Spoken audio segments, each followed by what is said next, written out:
Hello and happy Monday. I am Meredith and I am here with our message for the 18th of November 2024. We have the sun in Scorpio, the moon is in Cancer. We've got our retrogrades going on still, of course. Although we lost Saturn. Saturn went direct. And we've got Pluto moving into Aquarius tomorrow. Big doings. Big shakeups. That's what I feel in the astrology, though I have felt that for many days. So cheers to it all becoming like a breath of fresh air and a sigh of relief and some intensity coming off the journey. We'll see. What do the cards have to say about the way we navigate the energy atmosphere today? Our first card. Well, what a beauty. There's the Nine of Pentacles. You know this is the card of self-sovereignty. Be sovereign unto yourself, your self-relationship. You start with you. It's where you begin and end, right? There is only one, as some would say. And here's the Nine of Pentacles. This is also a great card of a generous spirit, meaning we're very much in harmony with the way that we give and receive. Let's see what that's leaning into. Ten of Swords, yes, because of great experience, great life experience. The Ten of Swords depends how you want to look at it, depends upon the cards that are nearby, of course. It's a little bit of a challenging 10, yet this is kind of a transformative death and rebirth card for me in tarot, in the sense that it's the Ace of Swords to the power of 10, which is brilliant clarity, everlasting strength, truth, integrity. And all of these are great characteristics when you consider the self-sovereignty of the Nine of Pentacles. And the challenge comes in learning those lessons in the first place. So the Ten of Swords is very much a reward and a fulfillment card, like all tens are.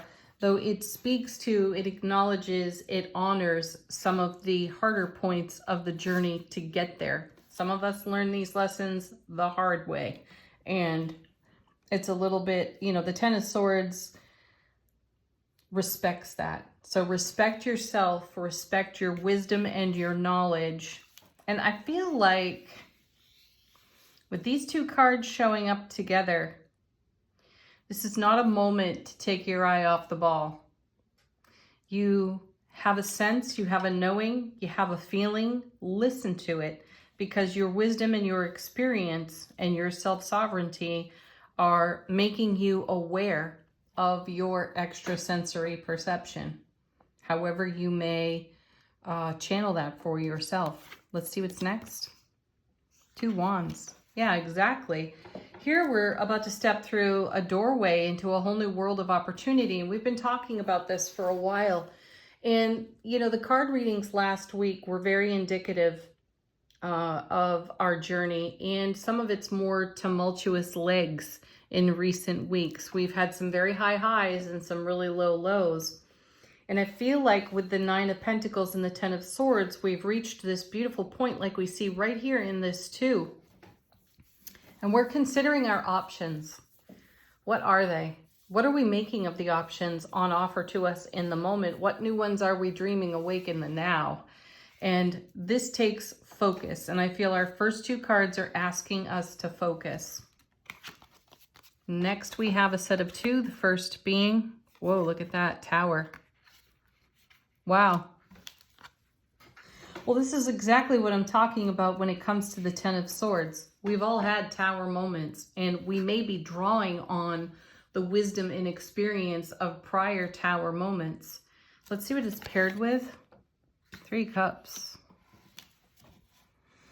The ladies from Strength, Justice, and Temperance right here on this card. So that's what I feel we're engaging, is our temperance, our inner divine alchemy. Very aware of what we are in co-creativity within for the divine all. So we don't want to be distracted by some outside influences or even the distraction of our own memory field for prior towers. We really need to be focusing on our wisdom, our experience, and our inner harmony here. It feels like the Tower pops a balloon somewhere for us today. There's something we thought we know, or excuse me, there's something we thought we knew, yet we discover other information. So that adds and we know more. And I feel that we're heading off through our happiness and our joy and our celebration of our every now moment life experience. We are made aware of something that we can avoid so we don't create yet another tower. For some of you, I feel that you have some interpersonal connection, communication, and you discover that there's a third-party influence. And that third-party influence is somehow grounded in tower energy. It rocks the foundation in such a way that you're going to need to bring your wisdom, your inner knowing, your experience to bear in the now moment as you consider the options before you here in the Two of Wands and how you're going to blaze your trail based on this information over here. I feel kind of neutral with this Tower and Three of Cups together, though I feel that there's a call to action from the ether today to take care of whatever this is and how it arises, and to do it in the now moment. This isn't something for delay or putting off. It's not so much a wait and see, although I do sense there's still a level of revelation to be had here between these two cards. So whatever you can deal with in the now, do.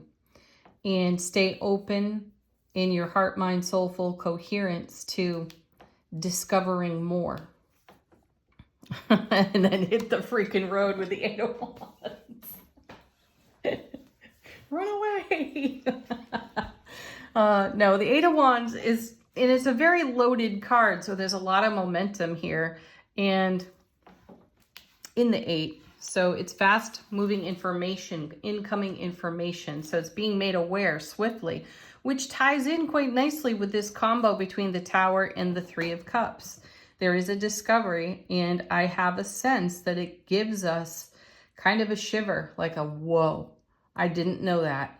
And I'm not even sure how I feel about that. Return to self-sovereignty, to your experience, your wisdom, and leverage that brilliant clarity, everlasting strength, truth, trust, integrity on whatever unfolds in front of you today. Otherwise, you're going to weave energy together, which is another message of the Eight of Wands. You're going to weave energy together between the soulful presence and the ego awareness that could create a false foundation for us, you know, for however this discovery within the day comes to us, and our response and or reaction to it can set the tone for how we flow with it. Let's see what's on the bottom of the deck. How's the universe helping us out behind the scenes? This feels a bit mysterious. I feel for some of us, you know, the Tower card is a shock and awe kind of card, and it's unexpected energy. And how we deal with the unexpected has everything to do with where we are in self-relationship. All right, bottom of the deck, what the universe is doing behind the scenes, we have the Page of Wands. Kind of a cool card to come into the reading after seeing this energy over here. I feel like because of just looking at the artwork, I feel like we're going to move away from this discovery because we recognize that it's not going to serve us in a harmonious, healthy way. So Page of Wands, pages, you know, they're inexperienced. They're not knights. They're not kings. They're not queens. They're pages. They're learning. They're growing. So we're going to have a good learning experience. It's going to set a new tone, and it will create opportunity for new information that we can take action on through motivation, passion, you know, all the beautiful elements of the suit of wands here. Then we have the Hierophant.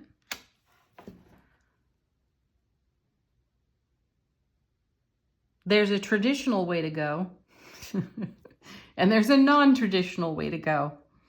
And I'm a fan of the non-traditional. So whenever I see the Hierophant, There's change in the air. It's number 5 out of the major arcana. There's change. There's a new and fresh opportunity based on discoveries within the day today and how those discoveries align with the vision we have in our 2 of Wands, where we step through a doorway across a threshold to a whole new world of opportunity that we're creating for ourselves because we're in self-sovereignty and we're leveraging all of our wisdom and our experience. And that's the way ideally we would like to move. You know, the 8 of Wands is also a marriage card. So what I'm sensing here is a message of, there's the traditional version of how we, you know, weave energy or marry energy together. And then there's the non-traditional way. And I sense that that's the path we'll take. Though there's a fly in the ointment with this Tower here. And that's going to leave a bad taste in our mouth. That's the feeling I have. I don't want to put any negative spin on this, though I'm reading what I feel. I'm sharing what I feel off these cards. So 2 of Swords. This leads us to making a new decision, a new choice, and we need to listen to ourselves. And by the way, these 2s, we've got 2 2s aligning. 2s really are about choices. It's this or it's that. And there's a traditional Hierophant way of doing this or that, or there's a non-traditional way. So I feel like out of our experience, our inner knowing, we're going to do something unusual and unorthodox, non-traditional. Let's see where that takes us. Into the Knight of Wands. Fascinating. Boy, we've got the giddy up and go in our feet today, don't we? With the 8 of Wands, the Knight of Wands, the Page of Wands, the 2 of Wands. We're definitely moving into a more passionate, motivated, ambitious, and enthusiastic energy. So this Tower over here, I feel, is an echo of long ago that's going to engage our wisdom and our experience through the 10 of Swords, excuse me. And we will be challenged by our own ego. That's another part of this Tower, to look at it through wounded eyes or old emotional wounds, or we're going to kick up our heels and do something completely different. I like the feel of that. Wow, look, because where does it all land? Right in the Ace of Cups, love, bliss, joy, happiness on overflow. And if we're going to move in any direction on that 8 of Wands, it'll be to that Ace of Cups. That's the choice. That's the no-brainer. Ooh, okay, so I'm just getting from my guides, don't avoid whatever this Tower is. Just look at it full on. Stare it right in the eye and meet it. And definitely choose your wisdom and your experience, your integrity for your self-relationship, so that you can make a nice, divinely intuitive choice that's much more in keeping with where you're headed in your 2 of Wands. We also have the King of Pentacles down here. 5 of Swords, if we go on. High Priestess. Yeah, listen to your intuition. The Sun. These cards become a repeat of what we're seeing here, so I'll put them down. I think you get the gist of this. All right, we're moving on to Angel Answers. If you have a question, put it to the cards. Let a fresh message come for you as well. Wow. Okay. No need to worry. We got a bunch of cards on the floor.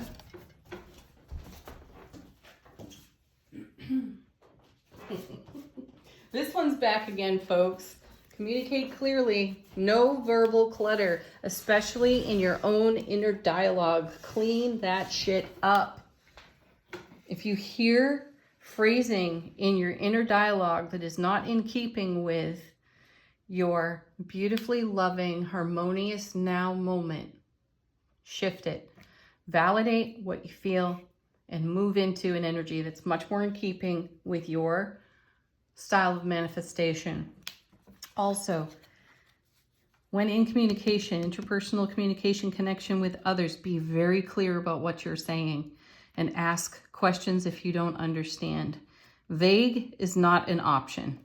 Vague leads to assumption. And you know what they say about that. Okay, then we have abundance. So take this on any level that you most resonate with. This could be opportunity. You know, it is falling in the 2 spot here as we're considering our options and our opportunities, right? An abundance of opportunity could be financial. It could be an abundance of communication today in that Communicate Clearly card. Then we have the No card, not one that we see very often. It's okay to say no. Yes, even especially when you want to say yes to something, it's still okay to say no. Remember that. And then we have don't stop. So no, don't stop. You keep doing what you're doing. It works. All right. Final word on today's reading from angels and ancestors. How is our soulful presence informing our waking consciousness? Ooh, we have 2. Didn't we have these 2 together before? Well, they're here again anyway. We have the seer, see beyond the current situation. Yeah, whatever is revealed today through this Tower energy, the 2 of Swords as well, and perhaps communication with others in the 3 of Cups, gives us a vision, like a bird's eye view. That's what I feel. And then we have Heart Guardian. Love and let yourself be loved. First and foremost, love yourself. Start there. All right, everybody, have the most amazing Monday. Tell me what's going on here. And thank you, by the way, for your lovely comments. I have yet to reply to them, though. Really grateful to have read them. Thank you so much for taking the time that you did to send me a message. Peace, love, happiness, joy. Namaste.